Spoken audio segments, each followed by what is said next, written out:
kupiga na hapo kifuani mbona unashikashika manyonyo? Vipi? Walikuwa wananipiga fona nashikashika maziwa. Alafu alikuwa wauni wakanipeleka kitu changu, amechukua simu. Alafu nilikuwa naongea na mama kwamba kuhusu ile masuala mpokopoko, nitafute mpokopoko. Kwa hiyo amechukua simu mpaka mpokopoko nyama amechukua na amenibonda.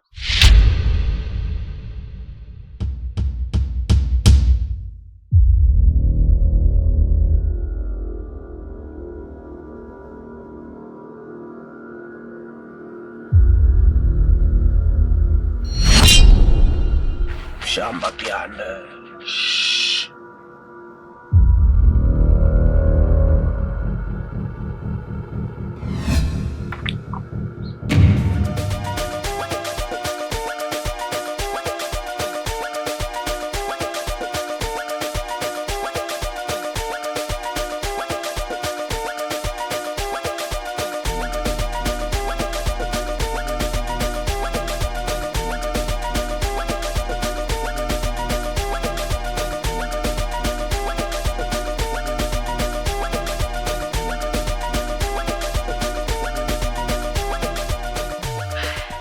Nilipokuona hapa kwa maana dadangu, mimi hapa nilipo nina shida, yaani nina shida kibao. Yani shida gani? Yaani hapa unavyoniona sijala, sina pa kwenda, sina chochote kitu hapa unavyoniona. Ni mimi kama mimi, nilikuwa tu naomba msaada wako, yaani unipe hifadhi hata ya wiki moja tu. Utakuwa umenisaidia sana dadangu. Yaani mwaka huu laana itawatafuna kidogo kidogo. Wewe si mdogo kimabuti wewe? Ndio. Unaniambiaje una hifadhi ya kukaa kati mlikuwa mnakaa kule Mbagala? Pale nyumbani penyewe tulipokuwa tunakaa tumefukuzwa. Kakaangu kafurushwa kama mbwa. Hapa mimi mwenyewe natangatanga mtani, sina hata pa kwenda. Kakaangu mwenyewe na siku simuoni. Kwa dada yangu tu mimi nilikuwa naomba, yani nisaidie. Utajuaje alipo? Na katika kaka kwenye kila siku vituko. Laana kama zote zimemjaa pale. Aya, unaniomba mimi hifadhi leo hii tena, mimi unaniona mzuri tena. Ila unajua nini? Hamna shida.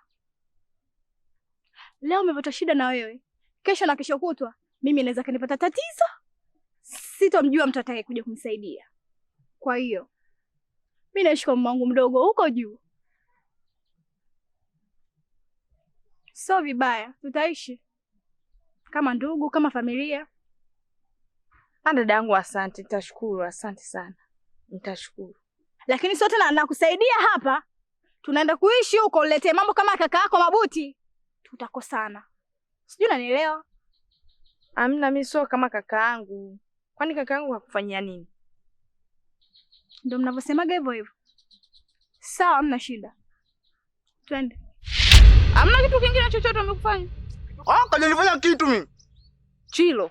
Hawaja kuvunja kweli wewe? Kama haja nikunja vipi wewe? Hawaja kutengua? Na vipi bwana, mimi sitanguliwa bwana. Sasa unaanzaje mtoto wa kiume unakushikashika maziwa jamani? Alafu wewe, Chilo wewe. Yaani nisipokuwa makini na wewe watakuja wakuvunje wewe. Mbona kama kweli watanivunja? Twende nyumbani. Twende bwana. Muone kwanza. Mbona ngala nyuma? Wewe. Kabisa haja kuvunja kweli wewe. Wala mistaki wala nivunjaje sasa? Nivunjaje? Unashikaje maziwa? Wanakushikaje maziwa mtu wa kiume wenzio? Una mashaka yako, angalia hiyo nguo kulikoni hivyo. Wewe kweli umekushika tu maziwa kweli? Sasa wewe si mashababu ndio. Wewe wapi bwana wewe? Wewe vipi mshamba unapita pita tu kama hivi? Yani ile kama unapita nyumbani kwenu ongo. Leo umepita nisikia nakwambia. Leo umeyakanyaga yani umepita kwenye nyumba za masela. Mimi nimekutana na mwanangu huyo hapa. Anafanya biashara anafikia hivi. Sikiliza wewe. Umesikia wewe? Nisikie. Stop! Kadi mbili. Nimekupa mavi, nimekupa kisu. Umeshindwa kucheza, nacheza mwenyewe. Wewe mshenzi, si sufura zangu za baba hizo. Arafati yote kwa ajili yako wewe mshenzi wewe. Nipe sufura zangu za baba. Oya. Mbona sielewi huyo mzee anakuja na bwata hapa. Wewe mshenzi. Mabuti uko hapa. Oya, kumbe ni wewe kaka mkubwa.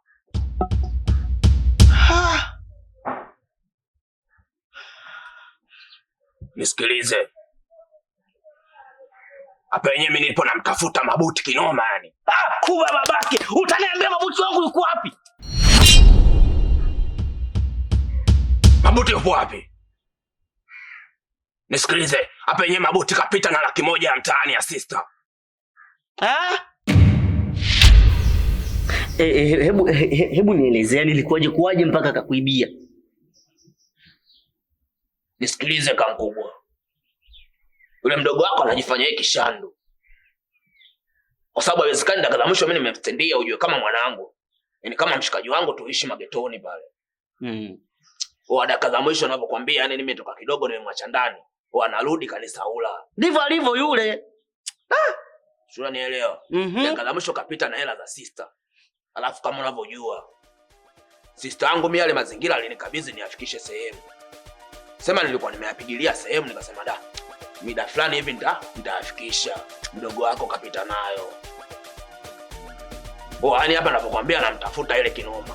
Yaani namtafuta yaani kiasi kwamba nikimpata yule mdogo wako mimi namfanya kitu kibaya. Yaani nitamfanya amna. Yaani sasa wewe ukisema utamfanya kitu kibaya, yaani ni kwamba unajichukulia sheria mkononi, ngali nyewe wote ni kitu hichi kimoja. Yaani kama waizi wote nyewe ni waizi, kama wahuni wote nyewe ni wahuni, yaani wote nyewe mmeshindikana, wote mmepinda. Kwa hiyo yaani tusikilizane tu ili tuende sawa. Unajua Mabuti ni mdogo wangu. Damu moja, mama mmoja, baba mmoja. Tumetoka tumbo hili. Tumekuwa kipindi nakuwa mimi nikaondoka nikatangulia kuja huku, yeye alimwacha Mbagala. Sasa kulingana na matukio ambayo amefanya Mbagala ikasababisha naye kule kufukuzwa kuja kuishi huku pamoja na mimi. Na maanisha kwamba mama aliniambia mimi nije niishi naye ili nihakikishe kwamba Mabuti ananyooka, anakaa katika mstari, amenyooka. Lakini sasa cha ajabu ni kwamba kuanzia ile siku ambayo tumegombana pale mpaka leo hii sijamtia Mabuti kwenye macho yangu. Mpaka hii leo hivi unavyoniona hapa. Sasa mimi nashindwa kuelewa kwamba ninampata wapi Mabuti. Na kama mama ataanza kumuuliza Mabuti mimi nitamuelezea nini mama? Hiyo ndio ambayo mimi nanchanganya. Kwa mimi Mabuti kurudi kule Mbagala haiwezekani. Na ni ngumu sana Mabuti kurudi Mbagala. Yuko hapa kwenye mtaa. Hapa. Kama aliweza kukuomba wewe hifadhi na ukamhifadhi na akakaa kwako, basi anaweza kumomba hifadhi mtu mwingine yoyote yule na akakaa kwake vile vile. Kwa taratibu tuende kumtafuta Mabuti. Mimi nikimpata basi nitamchukua moja kwa moja mpaka kwako mje mmalizane. Akulipe hela yako. Na kama ukimpata hakikisha mapema sana nipa taarifa ili mimi nije nimchukue Mabuti na hakikisha kwamba yuko sehemu salama. Kwa sababu najua kwamba mimi sitaweza kumwambia chochote mama kama akijua Mabuti hayupo na haonekani alipo. Hajulikani yani alipo. Hiyo itania sana gumu kwangu mimi hapa. Si ushanielewa? Kwa hiyo mimi na wewe tushirikiane kuanzia sasa hivi kwamba ukipata Mabuti unipe taarifa. Na mimi nikimpata Mabuti nikupe taarifa, ila wote tumtafute Mabuti katika hali ya utaratibu na utulivu. Ukimpata usifanye chochote, afika kwangu akiwa ni mzima wa afya, nipeleke nyumbani kwa mama akatulie sasa. Kama kwenda jela basi aende jela ili akapate funzo kwanza. Nisikilize kama mkubwa. Mimi nataka nikupe kodi. Yaani huyo mdogo wako mimi nikimpata najua mwenye ndakufanya nini. Hiyo usalama ukimpata wewe ndio utanipa mimi taarifa.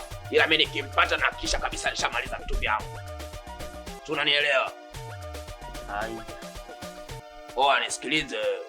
Mimi hakuna kitu sipendi kama dharau. Kwa sababu alichokifanya mdogo wako ni kama dharau. Hawezi akanisaula mimi msela wewe.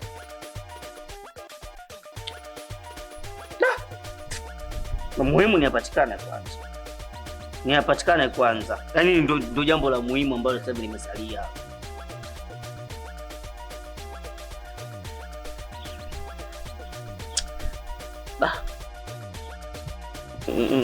Manipasi. Asante mdogo wangu. Anyenyewe na Mabuti. Wewe kama mdogo wangu kabisa, hizi tabia muache. Uizi sio mzuri. Kukabakaba, yani kutafuta riziki kwa kuhakikisha kwamba unaweka maisha yako hatiani, sio nzuri. Tafuta watu wengine wako vibaya. Wewe unaweza huu, mwenzako anaweza huku hivi. Anagusia kwa huku kakaliwa. Tayari wewe umeisha. Acheni hizi vitu sio nzuri bana. Tafuteni kazi, mfanye kazi.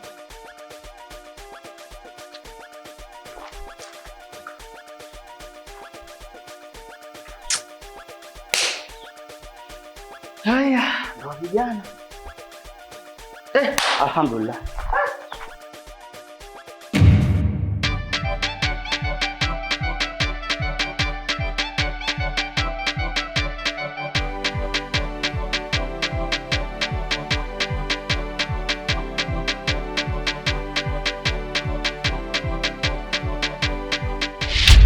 Dawa ya mgandaganda. Nainuia hii dawa, nataka huyu mwanaume anigande, yani anigande, nisikize kwa kila kitu nitakachomwambia. Asimsikize hata mama yake mzazi wala baba yake mzazi, anisikize mimi tu, chochote kile nitakachomwambia anielewe.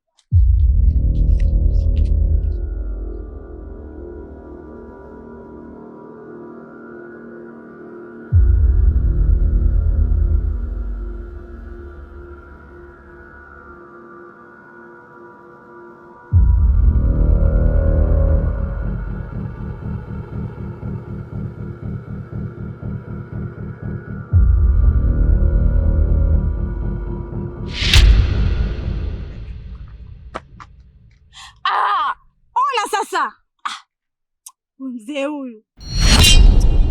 Wa mzee. Ushaniharibia. Sasa nani kakwambia upite hapo?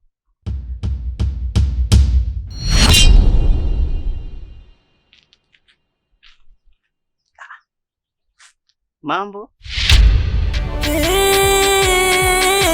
Lawama. Kweli lawama hiyo. Ndugu lawama. Kweli lawama hiyo. Ndugu lawama. Mana mtaani anavyoongopwa kama tsunami. Anachokiona